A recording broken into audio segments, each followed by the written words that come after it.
Cəlilabadın Moranlı kəndindən qaynar xəttimizə gələn zəngin izi ilə əməkdaşlarımız həmin ünvana yollanıb. Məlum olub ki, kənddə vəziyyət heç də ürək açan deyil. Bu dəfə Moranlı kəndinin problemlərini işıqlandırmışıq. Qaz problemimiz var, yanacağımız yoxdur, odunu meşədən buraxmırlar. Moranlı kəndinin sakinləri deyir ki, mavi yanacağın olmaması gündəlik həyatlarını xeyli çətinləşdirir. Məcbur qalıb odun və digər yanacaq növlərindən istifadə edirlər ki, bu da həm əlavə xərc tələb edir, həm də ekologiyaya ziyan vurulur. Ağacda qalmayıb, yandırmışıq, körpə uşaqlarımız var, onlar qoca xəstələrimiz var. Bu problemimiz bizdə çoxdandır, illər, neçə il bundan qabaq bu problem var, həlli yerini tapmayıb. Pulumuz olanda alıq, çatdıra biləndə, yəni ki, pensiyalıyam. Çatdıra biləndə odun ala biləyəm, çatdıra bilməyəndə heç onu da ala bilməyəm. Nəzərə alsaq ki, kənddə tibb məntəqəsi problemi də mövcuddur. Soyuqdan xəstələnən sakinlər çarə üçün üz tuturlar qonşu Qarakazımlı kəndinə. Oradakı məntəqədə isə nə həkim var, nə də tibb bacısı. Üstəlik tibb ocağının binası da qəzalı vəziyyətdədir. Bu da kənd əhalisinin işini biraz da müşkülə salır. Sovetliyik biz, 5 kənd ora baxır. Orada tibb məntəqəmiz var. Bizim həmin xəstəxanada bir dənə adi medsestra da yoxdur.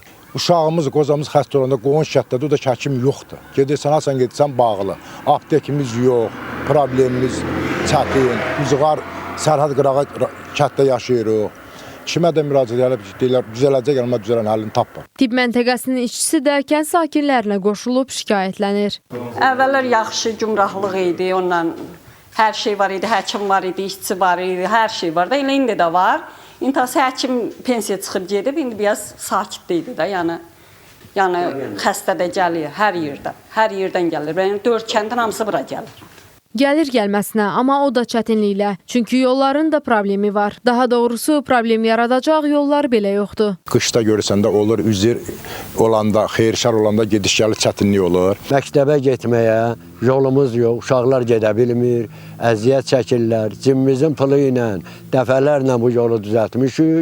Sakinləri narahat edən problemlərlə bağlı aidiyyatı qurumlara sorğu göndərdik. Əvvəlcə kənd daxili yolların təmirsiz olması ilə bağlı kənd bələdiyyəsinə ünvanladığımız suala cavab olaraq bildirildi ki, çəkilişimizdən dərhal sonra əraziyə 3 maşın çınğıl qum səpilib və bu işlər davam etdiriləcək. Təbibdən isə tibb məntəqəsi ilə bağlı məsələnin araşdırıldığı və problemin həlli istiqamətində müvafiq tədbirlərin görüləcəyi bildirildi. Mavi yanacaq məsələsinə gəlincə, aidiyyatı qurumdan problemin həlli istiqamətində addımların atılacağı deyildi. Yaqub Mehdoğlu, Diana Cəlali, Vüqar Qaliboğlu, Space TV Cəlilabad.